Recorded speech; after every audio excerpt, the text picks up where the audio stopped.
Hello everyone, Corey here. I'm going to go over Chapter 2 with you in mental chemistry. It's pretty exciting. I really like this information. Chapter 2, The Chemist. Universal intelligence leaves its source to become embodied in material forms through which it returns to its source as an entity or individual. Mineral life animated by electromagnetism is the first step towards intelligence upward, toward its universal source. Universal energy is intelligent, and this involuntary process by which matter is built up is an intelligent process of nature which has for its specific purpose the individualization of her intelligence. Stockwell says, "The basis of life and consciousness lies back of the atoms and may be found in the universal ether." Hemstreet says, "Mind in the ether is no more unnatural than mind in flesh and blood."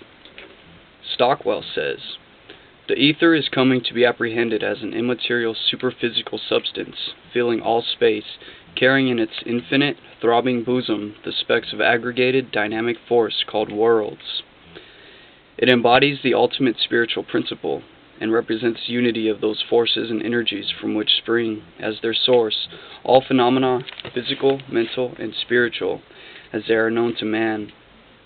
Dolbear, in his great works on the ether, says, "Besides the function of energy and motion, the ether has other inherent properties, out of which could emerge, under proper circumstances, other phenomena, such as life or mind or whatever may be in the substratum. The microscopic cell, a minute speck of matter that is to become man, has in it the promise and germ of mind. May we not draw the inference that the elements of mind are present in those chemical elements, carbon, oxygen, hydrogen, nitrogen, sulfur, phosphorus, sodium, potassium, chlorine, that are found in the cell. Not only must we do so, but we must go further, since we know that each of these elements, and every other, is built up of one invariable unit, the electron, and we must therefore assert that mind is potential in the unit of matter, the electron itself."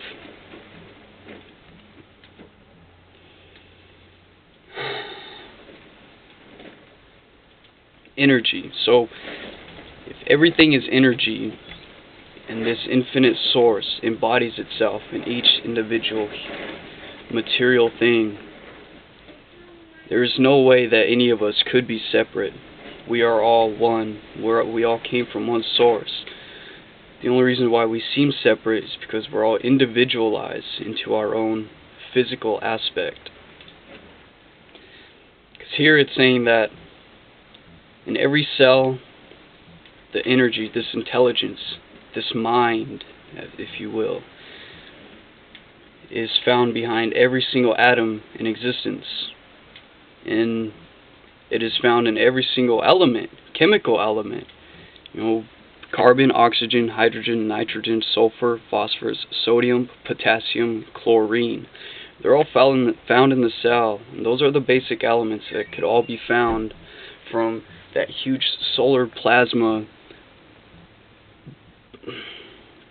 huge ball of plasmic magnetic energy, electromagnetic energy that we call the sun.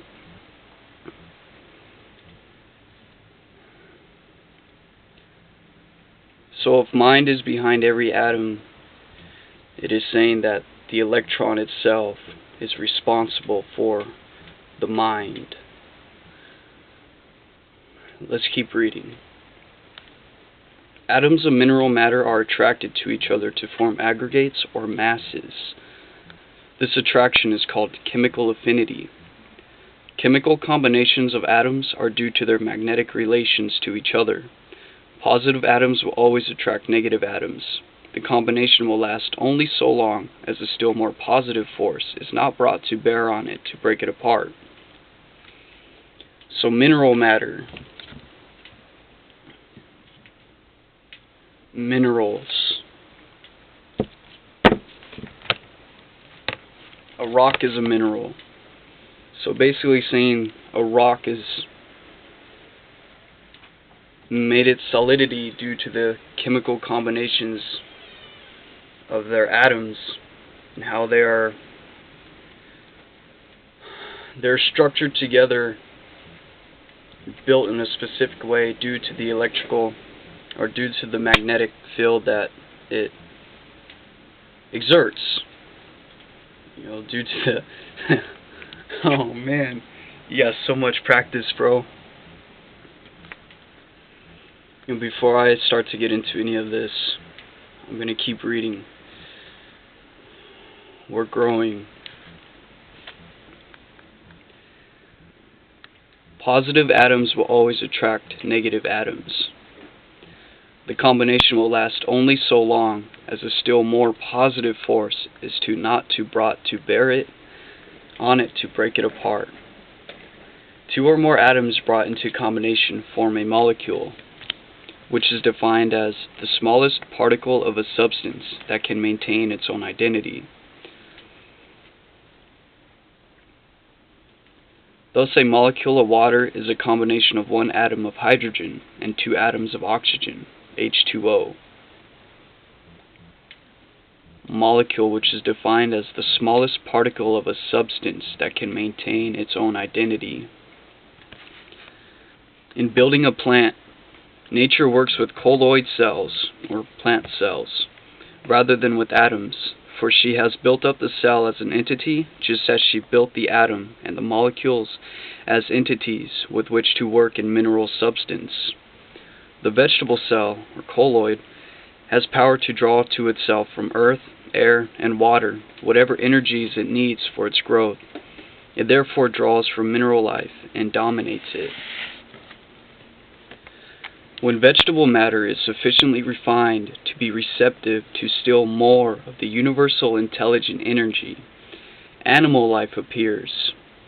The plant cells have now become so plastic that they have additional capacities, those of individual consciousness, and also additional powers, those of sensational magnetism.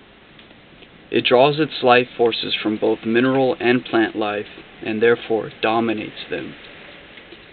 The body is an aggregate of cells animated by the spiritual magnetic life and tends toward organizing these cells into communities, and these communities into coordinated bodies which will operate the entire mass of the body as a conscious entity, being able to carry itself from one place to another. Atoms and molecules and their energies are now subordinated to the welfare of the cell. Each cell is a living, conscious entity, capable of selecting its own food, of resisting aggression, and of reproducing itself.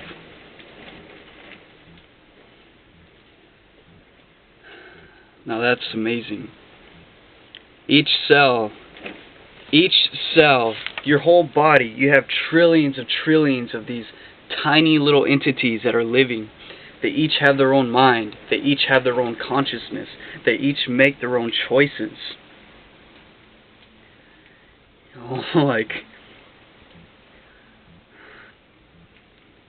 Let's keep reading, shall we? As each cell has its individual consciousness, intuition, and volition, so each federated group of cells has a collective individual consciousness, intuition, and volition. Likewise, each coordinated body, or each coordinated group of federations, until the entire body has one central brain, where the great coordination of all the brains takes place. The body of an average human being is composed of some 26 trillions of cells. 26 trillion. Talk about being the entire universe in a single drop. The brain and spinal cord by themselves consists of some 2 billion. The biogenic laws proves that every vertebrate, like every other animal, evolves from a single cell. Even the human organism, according to Haanel, is at first a simple nucleatic globule of plasm, about 1.125 inches in diameter, barely visible to the naked eye as a tiny point. The ovum transmits to the child by heredity the personal traits of the mother, the sperm cell those of the father, and this hereditary transmission extends to the finest characteristics of the soul as well as the body. What is plasm? What is this mysterious living substance that we find everywhere as the material foundation of the wonders of life? Plasm or protoplasm, as Huxley rightly said, the physical basis of organic life. To speak more precisely, it is a chemical compound of carbon that alone accomplishes the various processes of life. In its simplest form, the living cell is merely a soft globule of plasm, containing a firmer nucleus.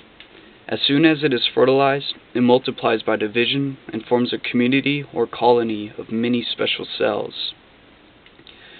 These differentiate themselves, and by their specialization or modifications, the tissues which compose the various organs are developed.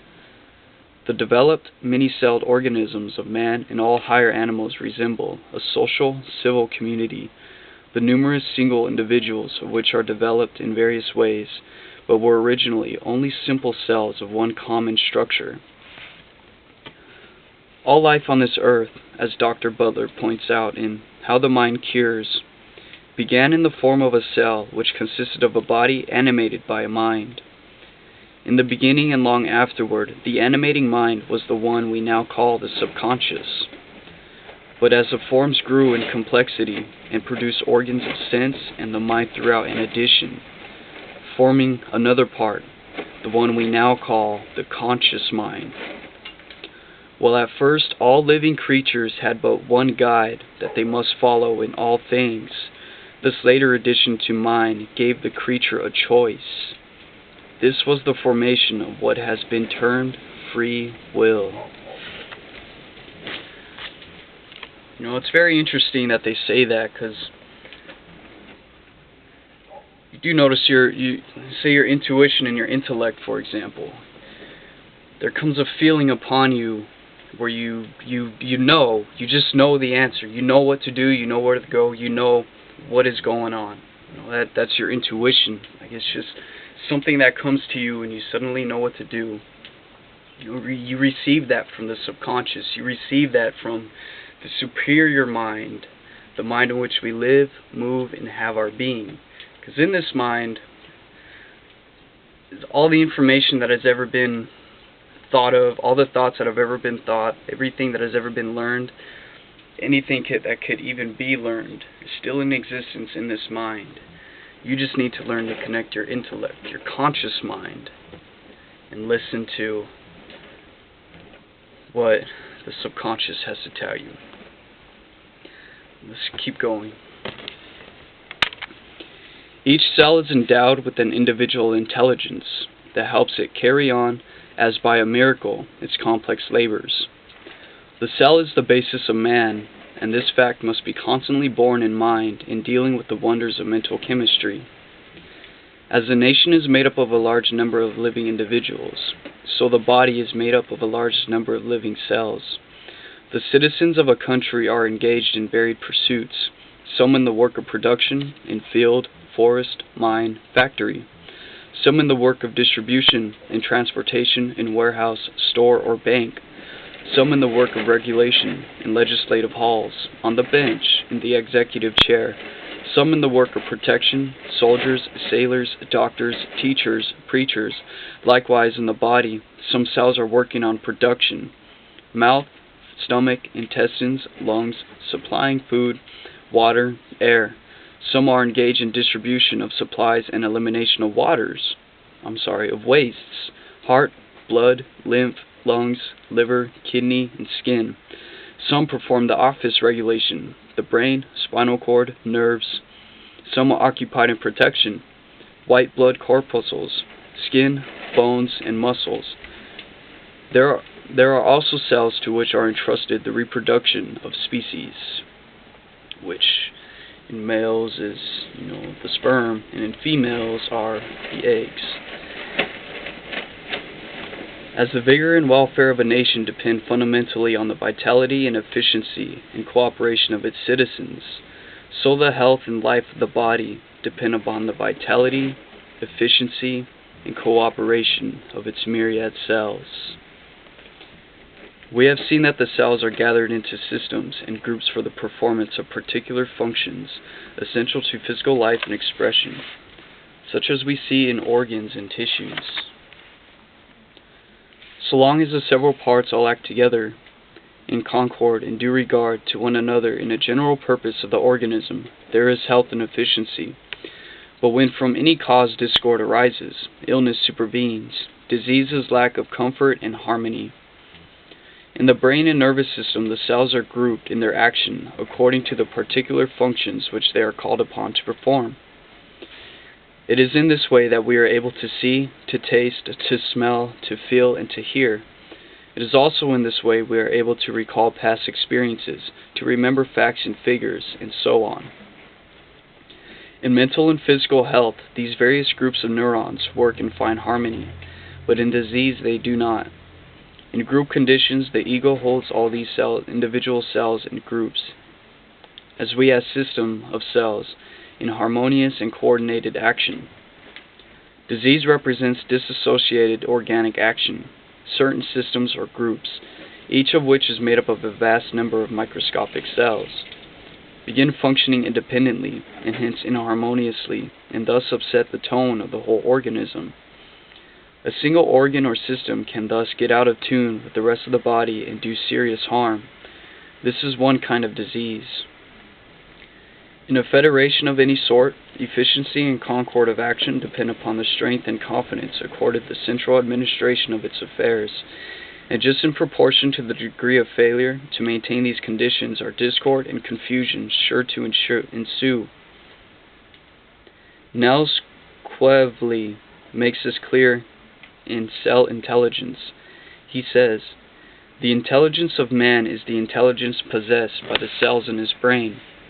If man is intelligent and by virtue thereof able to combine and arrange matter and force so as to effect structures such as houses and railroads, why is not the cell also intelligent when he is able to direct the forces of nature so as to effect the structures we see such as plants and animals? The cell is not compelled to act by reason of any chemical and mechanical force, any more than is man. He acts by reason of will and judgment of his own. He is a separate living animal. Bergson, in his Creative Evolution, seems to see in matter and life a creative energy. If we stood at a distance watching a skyscraper gradually grow into completeness, we would say there must be some creative energy back of it, pushing the construction, and, if we could never get near enough to see the men and builders at work, we could have no other idea on how the skyscraper came into existence except that it was caused by some creative energy." The cell is an animal, very highly organized and specialized. Take the single cell called amoeba for instance.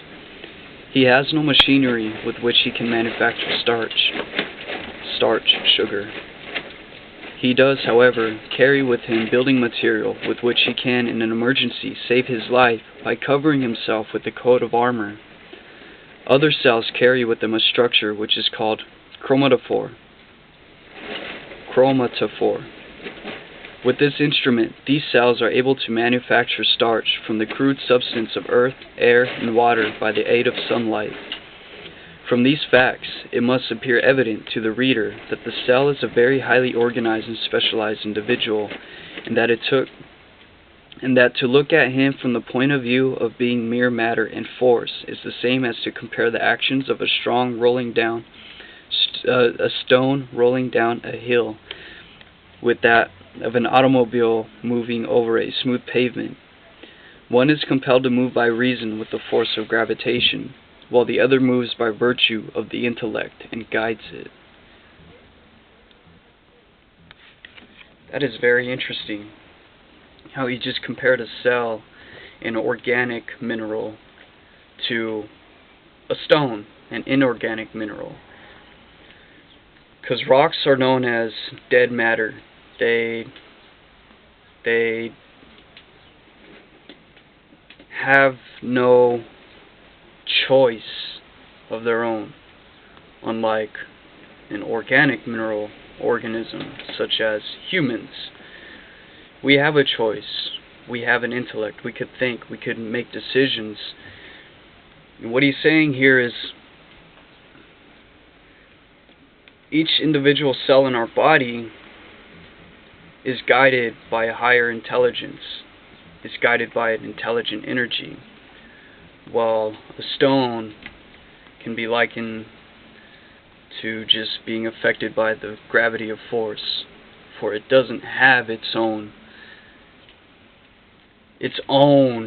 life, its own solar center. Maybe in the future I'll be able to explain that better. But until then, let's keep reading. The structures of life, like plants and animals, are built from the materials taken from the earth, air, and water, just as are the structures man builds, like railroads and skyscrapers. If we were asked how it is possible for man to affect the construction of these railroads and buildings, we would say that it is by reason of the fact that he is an intelligent being. If the cell has gone through the same process of social organization and evolution as man, why is it not also the same intelligent being as man? Oh, excuse me, sorry. Did you ever stop to think what takes place when the surface of the body is cut or bruised? The white blood cells, or corpuscles, as they are called, who are the general caretakers of the body, whose duty it is to look after everything in general, such as the fighting of bacteria and disease, germs, and the general repair work, will sacrifice their own lives by thousands if necessary to save the body.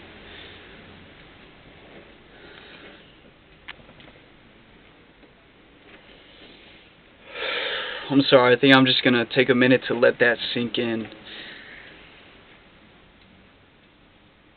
26 trillions of cells make up this physical organism, this physical aspect of our being. And each has its own intelligence. Each has its own mind. They all make their own decisions.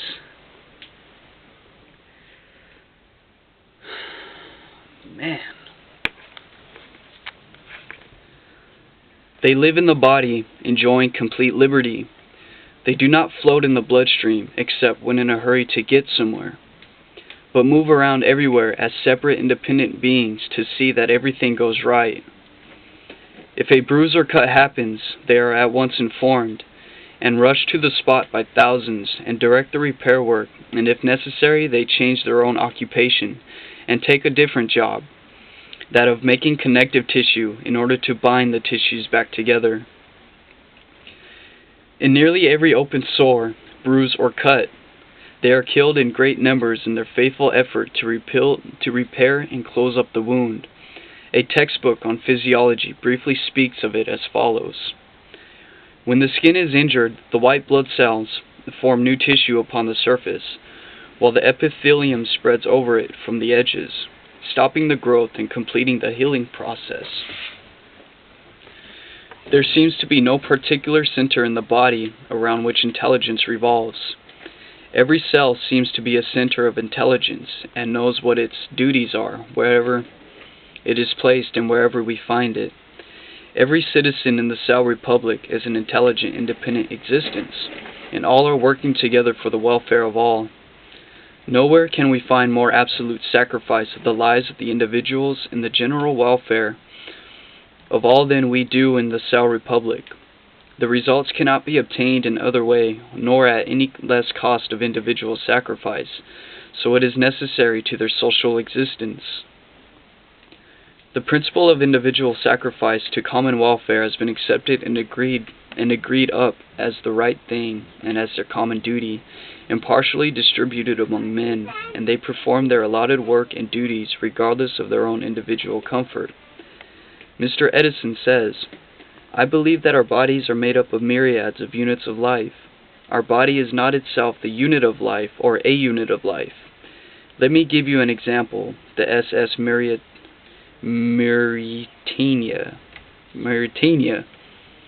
The Mauritania is not herself a living thing. It is the men in her that are alive. If she is wrecked on the coast, for instance, the men get out.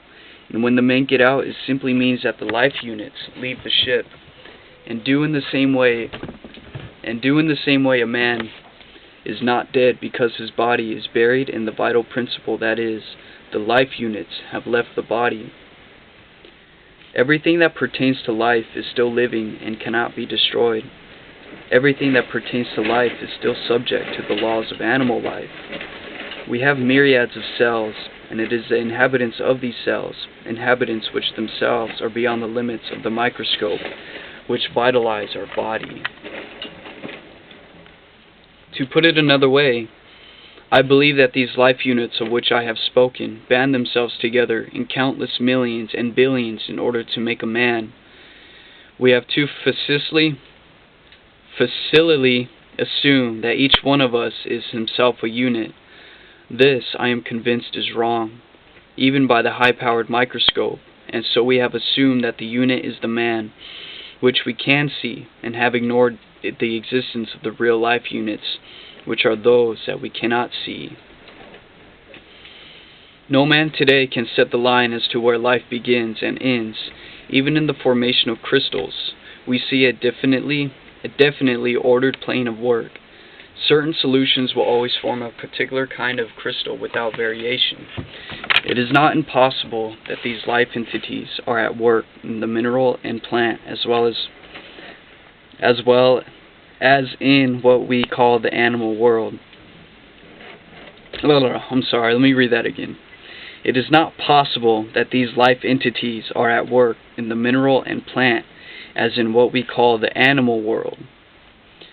We have seen something of the chemist, something of his laboratory, something of his system of communication. What about the product? This is a very practical age, an age of commercialism, if you please. If the chemist produces nothing of value, nothing which can be converted into cash, we are not interested. But fortunately, the chemist in this case produces an article which has the highest cash value of any article known to man. He provides the one thing which all the world demands, something which can be realized upon anywhere, at any time. It is not a slow asset. On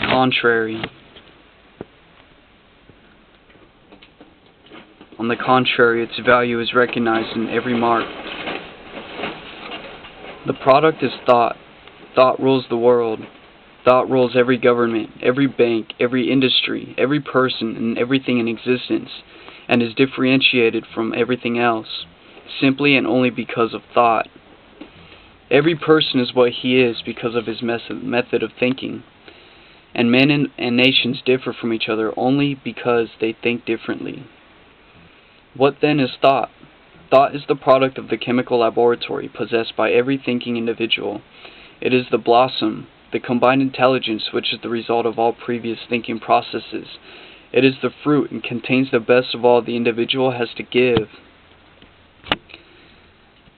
There is nothing material about a thought, and yet no man would give up his ability to think for all the gold in Christendom. It is therefore of more value than anything which exists. As it is not material, it must be spiritual. Here then is an explanation of the wonderful value of thought. Thought is a spiritual activity. In fact, it is the only activity which the spirit possesses. Spirit is the creative principle of the universe. As a part must be the same in kind and quality as the whole, and can only differ in degree, thought must also be creative. Well, that's the end of chapter 2.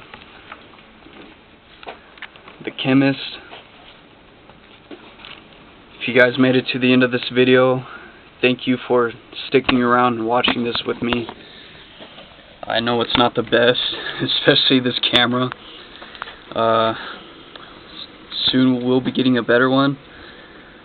Don't know when, don't know where it's coming from, don't know how, but I know one day we will. And that being said, you guys, I'll see you on the other side of the galaxy. Take care.